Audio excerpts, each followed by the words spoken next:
Hello बच्चों, कैसे हो आप लोग? आई होप आप सब अच्छे होंगे, मैं भी अच्छा हूं। और लास्ट क्लास में हम cost of capital chapter start किए थे, अगर आपको याद होगा तो, ठीक है, जो कि बहुत इंपॉर्टेंट चैप्टर है। ओके, कॉस्ट ऑफ कैपिटल का हमारा एक क्लास हो चुका है, आज है दूसरा क्लास।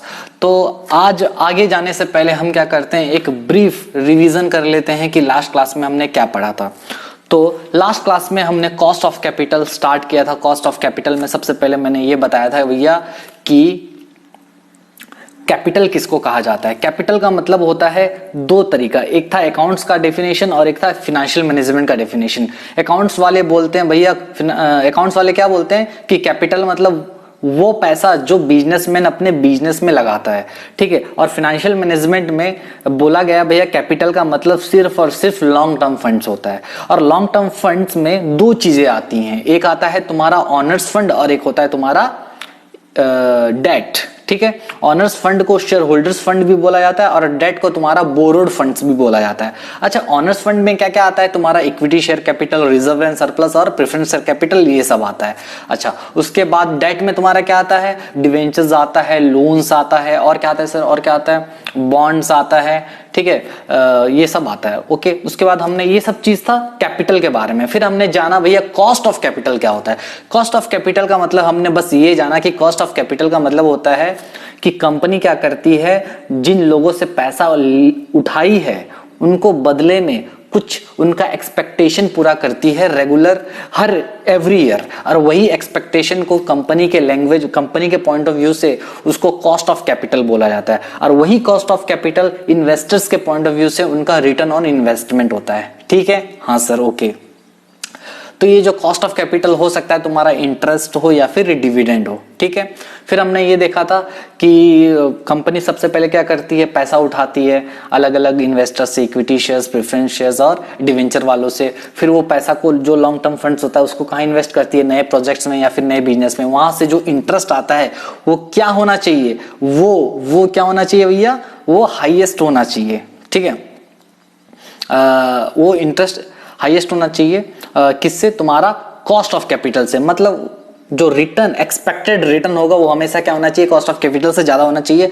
और आगे बढ़ने से पहले मैं क्या करता हूँ, रिकॉर्डिंग स्टार्ट कर देता हूँ। हालांकि मैं अपना स्क्रीन रिकॉर्डिंग स्टार्ट नहीं किया था क्योंकि ये भूल ना जाऊं, एक गलती हो चुकी है पहले, ठीक है। तो रिकॉर्डिंग देखो, स्क्रीन रिकॉर्डिंग कर दिया हूँ स्टार्ट, और हम चलते हैं अपने नोट्स पे। ये है मेरा नोट्स और हम कर रहे थे रिवीजन में हम कहाँ तक पहुंच गए थे भैया, डायग्राम तक, ठीक है। डायग्राम के बाद हमने क्या पढ़ा था कि कॉस्ट ऑफ, हमको कहाँ इन्वेस्ट करना चाहिए, पैसा कहाँ इन्वेस्ट करना चाहिए, जहां पर हमारा एक्सपेक्टेड रिटर्न ज्यादा आएगा, कहां से, कॉस्ट ऑफ कैपिटल से। तो जहां पर expected return is greater than cost of capital, then we should invest in such business. Where the expected return is less than equals to cost of capital, then we should not invest in such kind of businesses, right? इसके बाद हमने क्या पढ़ा था कि calculation, ठीक है। सबसे पहला कैलकुलेशन हम लोग कॉस्ट ऑफ ओवर, सबसे पहला कैलकुलेशन हम लास्ट क्लास में पढ़े थे कि कॉस्ट ऑफ डेट, केडी निकालना सीखे थे। केडी में फिर हमने सबसे पहला चीज सीखा था कि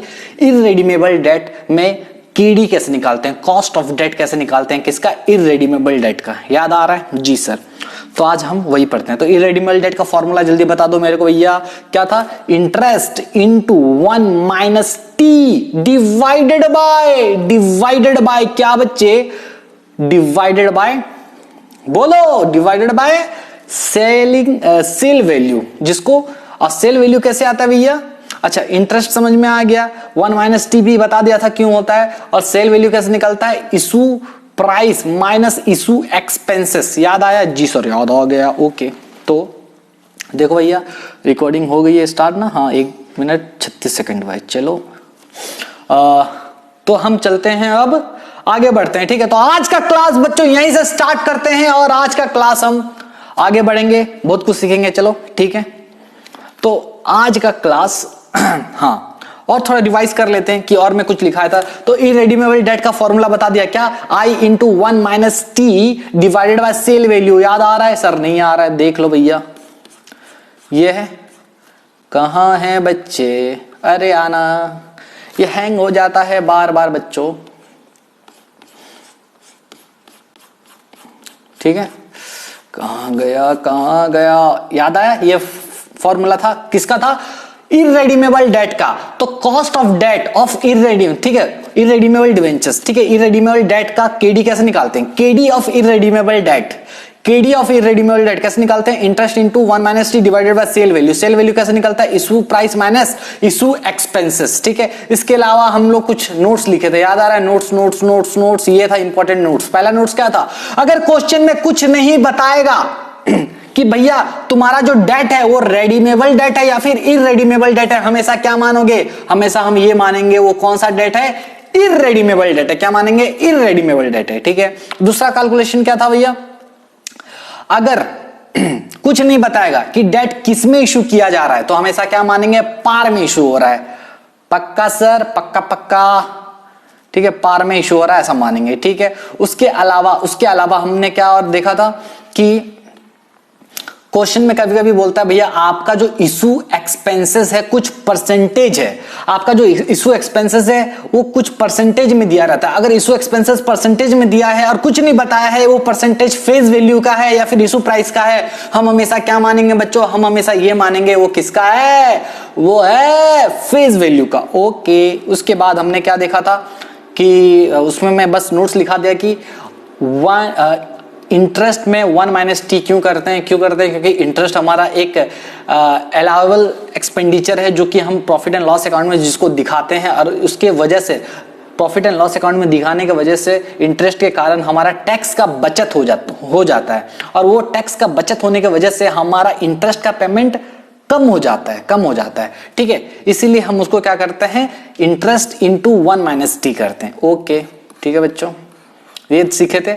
आज हम प्रैक्टिस करेंगे, कुछ क्वेश्चन सॉल्व करेंगे, उसके बाद नेक्स्ट कंसेप्ट की ओर बढ़ेंगे। चलो जल्दी क्वेश्चन लिखो मेरे साथ बच्चों,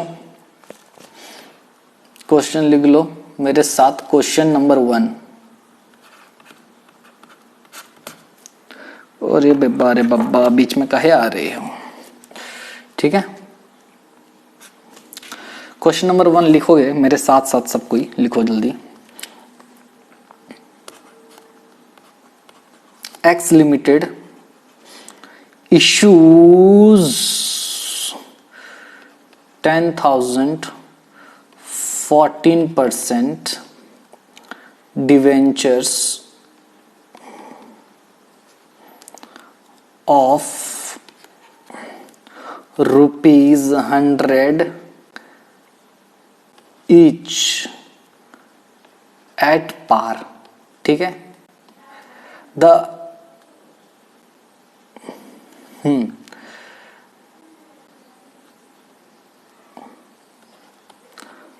अंडरराइटिंग कमीशन है आपका, अंडरराइटिंग कमीशन एंड ब्रोकरेज मिला के है। ब्रोकरेज मिला के कितना दिया भैया? दिया है 25,000 रुपया। हाँ ठीक है, अच्छा। उसके बाद टैक्स रेट है तुम्हारा, टैक्स है 50%, ठीक है? टैक्स रेट लिख लो। तो केडी निकालना है, कैलकुलेट के डी। ठीक है, ये है क्वेश्चन, जल्दी लिख लो बच्चों, ये है क्वेश्चन। ठीक है, जल्दी लिख लो। हाँ, तो देखो क्वेश्चन क्या बोल रहा है, एक्स लिमिटेड ने क्या किया है। सर इशू का स्पेलिंग गलत लिख दिए, कोई बात नहीं बच्चे, क्या हो गया। ठीक है, अरे इसको ऐसा कर देते हैं।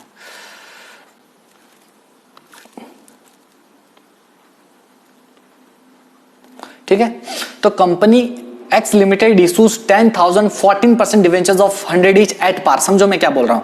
क्वेश्चन बोल रहा है एक्स लिमिटेड क्या की है, 10,000 डिवेंचर इशू की है। कितना नंबर ऑफ डिवेंचर्स, 10,000 ठो डिवेंचर। ओके, 10,000 ठो डिवेंचर्स। ओके, और वो डिवेंचर्स जो है 14% वाला है। 14% वाला का मतलब होता है भैया कि डिवेंचर पे जो इंटरेस्ट का रेट है वो 14% है। अच्छा, हाँ, this is nothing but the interest rate of debentures. ठीक है, ये क्या है भैया, ये जो है ना आपका, लिख देते हैं इधर, आ जाओ बच्चे।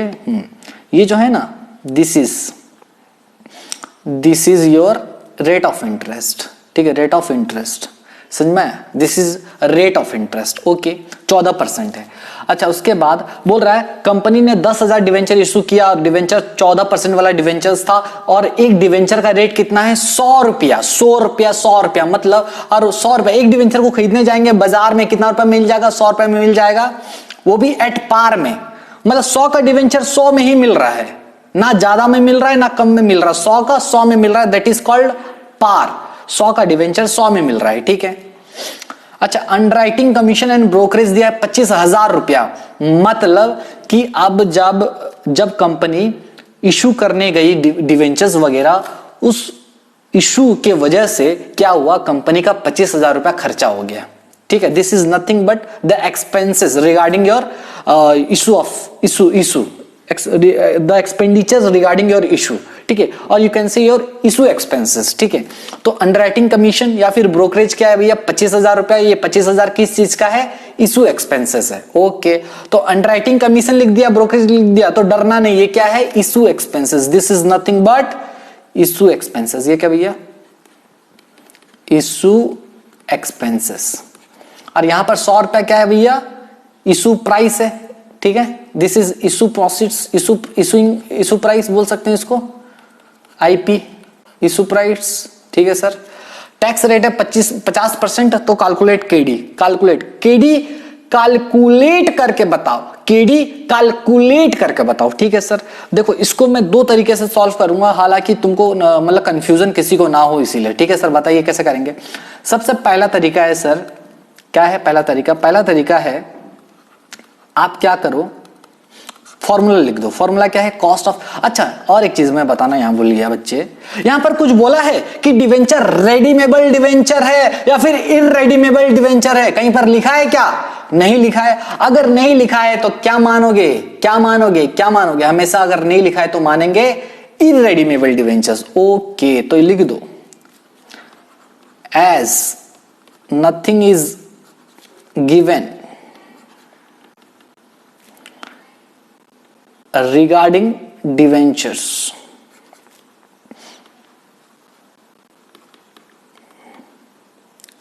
redemption लिख दिया, as nothing is given regarding debentures। ठीक है, hence assumed what, irredeemable। ठीक है बच्चे, irredeemable। कुछ डाउट है क्या, नो सर। आगे बताइए सर। ठीक है, आगे चलो। अच्छा, तो क्या मान लिए हम लोग, इनरेडीमेबल माने। क्यों माने, क्योंकि क्वेश्चन में कुछ नहीं बोला। ठीक है सर, नहीं बोला तो मान लिए। ओके, आगे चलिए, अब कीजिए, कैसे निकलता है मेरे को बताओ, कॉस्ट ऑफ इनरेडीमेबल डेट कैसे निकलता है, केडी कैसे निकलता है, कॉस्ट ऑफ इनरेडीमेबल डेट निकलता है भैया इंटरेस्ट में से 1 माइनस टी इंटू कर दो और डिवाइडेड कर दो सेल वैल्यू। ठीक है, अच्छा, इंटरेस्ट कितना है यहां पर, इंटरेस्ट बताओ मेरे को, वेर इंटरेस्ट कितना है भैया, देखो कंपनी ने टोटल कितना डिवेंचर इशू किया है। दो तरीका है, ये मैं पहला तरीका बता रहा हूं। तो कंपनी ने टोटल 10,000 डिवेंचर इशू किया था और एक का रेट था 100 रुपया। ठीक है, तो टोटल कितने का डिवेंचर इशू किया होगा, 10,000 डिवेंचर है, ठीक है, जिसका रेट है 100 रुपया करके, ये इतना फेस वैल्यू आ गया भैया, और इसका 14% है तुम्हारा इंटरेस्ट, निकाल लो। तो ये आ गया 10,000 लाख 10 लाख 10 लाख 10 लाख का 14%, 1,40,000 रुपया आएगा, 1,40,000। ओके, दूसरा निकालो सेल वैल्यू। सेल वैल्यू कैसे निकलता है? Issue price minus issue expenses, ठीक है। इशू प्राइस कितना है, कितना में इशू किए हैं हम लोग? 10,000 डिवेंचर को 100 रुपया करके इशू किए थे, जी सर। और इशू एक्सपेंसेस लग गया हमारा कितना सर, बताओ ना कितना लग गया था? 25,000 रुपया लगा था। ओके सर, जल्दी, तो 25,000 माइनस कर दो, कितना हो गया? 10,000 लाख 10 लाख 10 लाख से 25,000 माइनस कर दो तो 9,75,000 होगा क्या? जी सर बिल्कुल। और टी अपना दिया है, कितना परसेंट दिया था रे? 50%, जी सर। तो जल्दी निकालो केडी, कॉस्ट ऑफ डेट कैसे निकलेगा? इंटरेस्ट अपना कितना निकल गया? 1,40,000 रुपया। 1 माइनस टी कितना करेंगे? 0.50, जी सर। और सेल वैल्यू कितना आ गया हमारा? 9,75,000, जी सर। और मल्टीप्लाई 100 करेंगे कि नहीं, क्योंकि परसेंटेज निकालना पड़ता है, जी सर। यहाँ भी इंटू 100 कर दो। ओके सर, आगे बताइए ये कितना होगा, जल्दी बताओ। 1,40,000 का 50% निकालोगे तो मेरे ख्याल से 70,000 रुपया आएगा, और ये आएगा 9,75,000 तो है ही, इंटू 100 कर देंगे। और करो जल्दी भैया, कहाँ गया कैलकुलेटर? तो 70,000 इंटू 100 डिवाइडेड बाय 9,75,000 रुपया, कितना आया? 7.179%। तो 7.179 है, 18 कर दो इसको, 18%, ठीक है बच्चों। दिस इज योर आंसर, ठीक है, ये आंसर है सर। समझ में आया? हाँ सर समझ में आ गया, लेकिन इसका और एक तरीका है। This is alternative 1, this is alternative 1, ये है अल्टरनेटिव 1, ठीक है सर। दूसरा एक अल्टरनेटिव क्या है? दूसरा है, हम लोग ये टोटल हिसाब से निकाल रहे थे ना, तो दूसरा अल्टरनेटिव है एक शेयर के हिसाब से निकाल दो। अल्टरनेटिव 2, देखो केडी कैसे निकलता है भैया? इरेडीमेबल डेट का I into 1 minus T divided by sale value into 100, ऐसा निकलता है, जी सर बिल्कुल। तो मेरे को बताओ,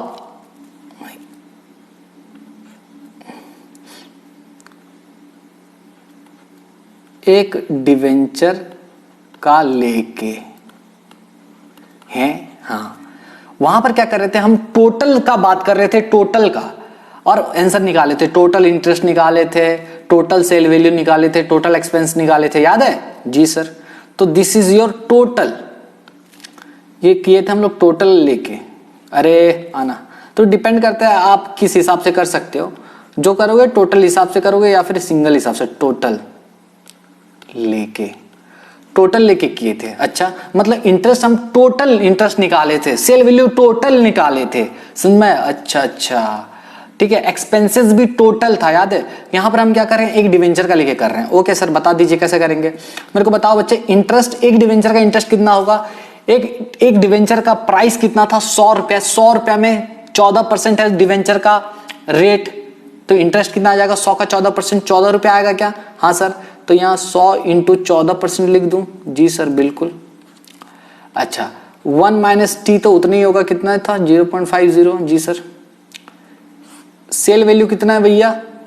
एक सेल वैल्यू मतलब कि एक डिवेंचर को इशू करने से कितना रुपए मिलेगा? देखो कितना मिलेगा, यहां पर थोड़ा कैलकुलेशन करना पड़ेगा। देखो, सेल वैल्यू पर डिवेंचर कैसे निकालेंगे?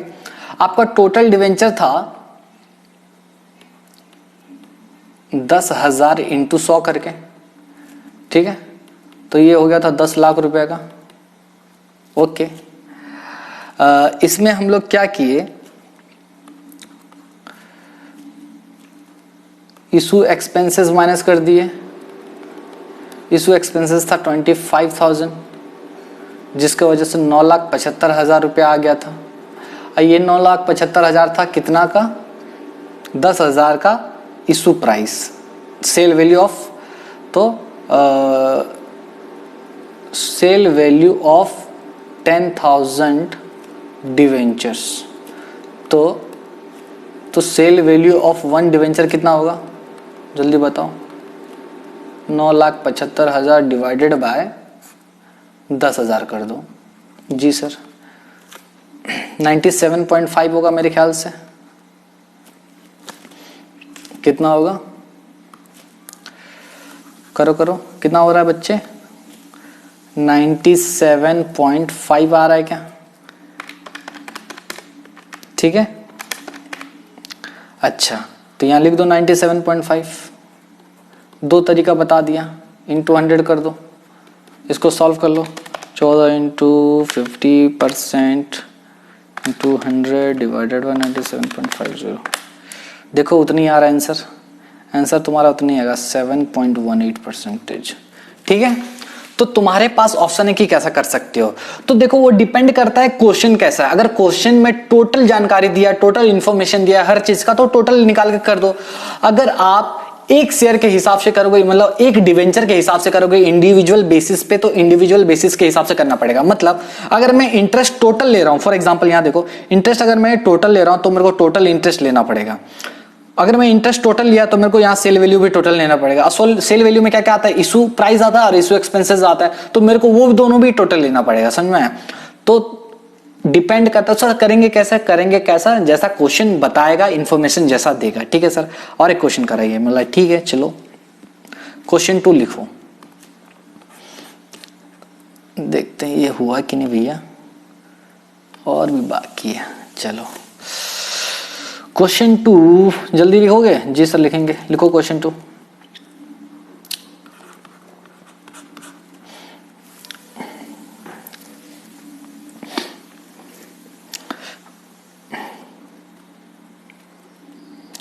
तो लिखो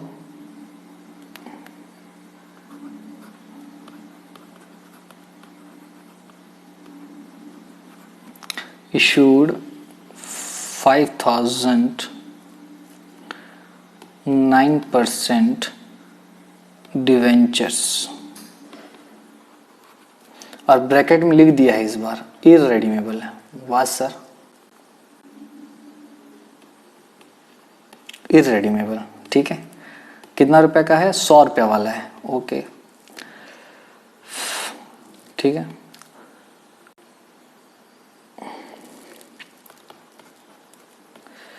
issue expenses are as follows. Issue expenses ऐसा सब हुआ है। अंडर राइटिंग कमीशन 2% हुआ है, ब्रोकरेज तुम्हारा 0.5% हुआ है, printing and other stationery, printing and other expenses तुम्हारा 5,000 रुपया हुआ है। ठीक है, ये सब इशू एक्सपेंसेस हुए हैं। ठीक है सर, आगे बताइए। आगे ये है बच्चे कि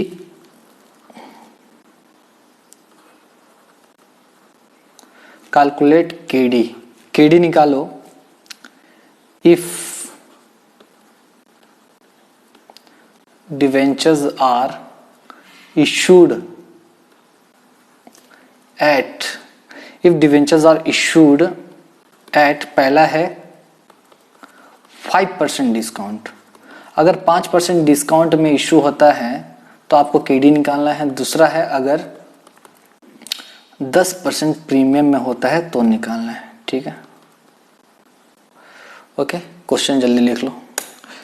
जी सर लिख रहे हैं, जल्दी लिखो क्वेश्चन,